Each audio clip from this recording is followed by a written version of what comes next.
Jesus nunca nos chamou para parecermos com outras pessoas. Ele nos chamou para nos parecermos com Ele. Esse é o nosso alvo. O problema é que, quanto mais a gente se compara, mais a gente se afasta desse alvo. A comparação desloca o nosso foco. Em vez de olharmos para Cristo, começamos a olhar para pessoas.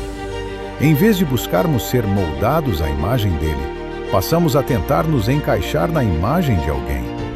E isso é extremamente perigoso. Vivemos num tempo em que a comparação se tornou quase automática. Com um celular na mão, temos acesso a recortes da vida de inúmeras pessoas. Vemos conquistas, corpos, rotinas, ministérios, famílias, viagens, resultados. E o erro começa quando tratamos fragmentos como se fossem o todo. A gente compara a nossa vida inteira com um pedaço da vida do outro. Comparamos o nosso bastidor com o palco de alguém. E quase nunca essa comparação é justa. Também nos comparamos com pessoas próximas, ignorando contextos, histórias, processos e realidades completamente diferentes. Cada um de nós foi formado de maneira única. Histórias diferentes, famílias diferentes, dores diferentes, dons diferentes, responsabilidades diferentes. Quando nos comparamos, negamos essa singularidade e tentamos viver do jeito que funciona para outra pessoa, em vez de discernir como glorificar a Deus com aquilo que Ele nos deu. Sempre que penso em comparação, uma história bíblica me vem à mente. Davi enfrentando Golias. À primeira vista, pode parecer que essa história não tem relação direta com comparação, mas tem tudo a ver. Quando Davi se dispõe a enfrentar o gigante, Saul oferece a ele a própria armadura. Uma armadura pesada, grande, pensada para outro tipo de guerreiro. Davi até tenta usar, mas rapidamente percebe que aquilo não funcionaria para ele. Aquela armadura não o ajudaria, o impediria. Então ele faz algo que, humanamente falando, parece loucura. Ele rejeita a armadura, rejeita a espada, rejeita o padrão esperado e vai com aquilo que fazia parte da sua vida, da sua história, da sua rotina. Ele enfrenta o gigante como pastor, não como soldado. Davi vence justamente porque não tentou ser Saul.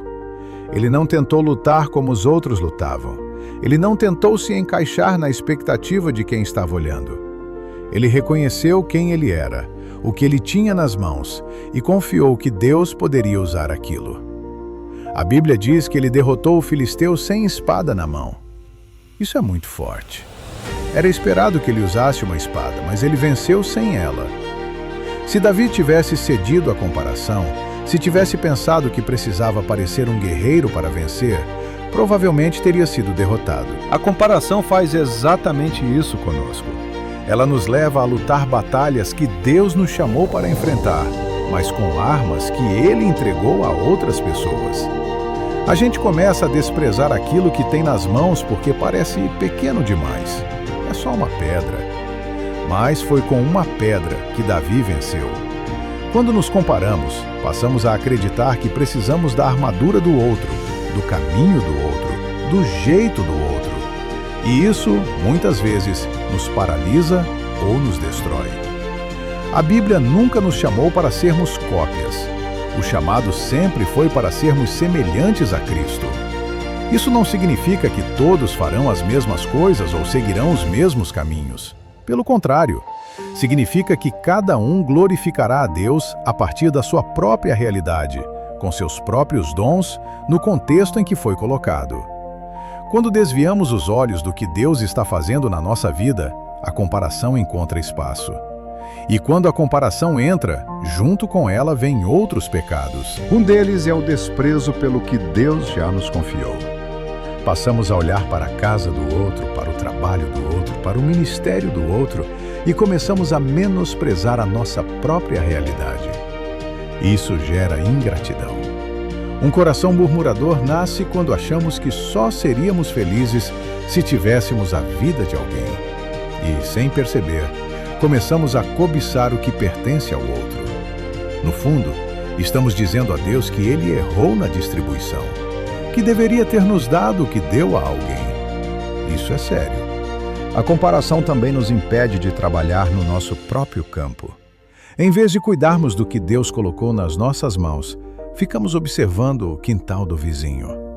Queremos as flores dele, o ritmo dele, o resultado dele. E assim começamos a plantar não por dedicação, mas por competição. Plantamos orquídeas a vida inteira, mesmo amando girassóis.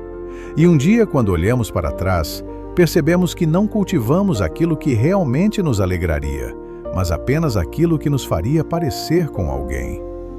Existe uma resposta bíblica para vencer a comparação, e ela se chama contentamento. Contentamento não é conformismo, é confiança. É reconhecer que Deus sabe exatamente onde nos colocou, o que nos deu e o que está fazendo. Quando estamos contentes no Senhor, o nosso foco deixa de ser o outro e volta a ser Cristo. O nosso alvo deixa de ser parecer com alguém e passa a ser fidelidade ao que Deus nos confiou. Enquanto vivermos comparando, nunca haverá contentamento. Mesmo que alcancemos aquilo que desejamos, a insatisfação continuará, porque a raiz não foi tratada.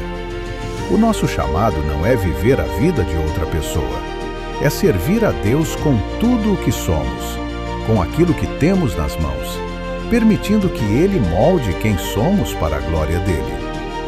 Que Deus nos ajude a abandonar a comparação, a rejeitar armaduras que não são nossas e a confiar que aquilo que Ele nos deu é suficiente para cumprir o propósito que Ele nos confiou.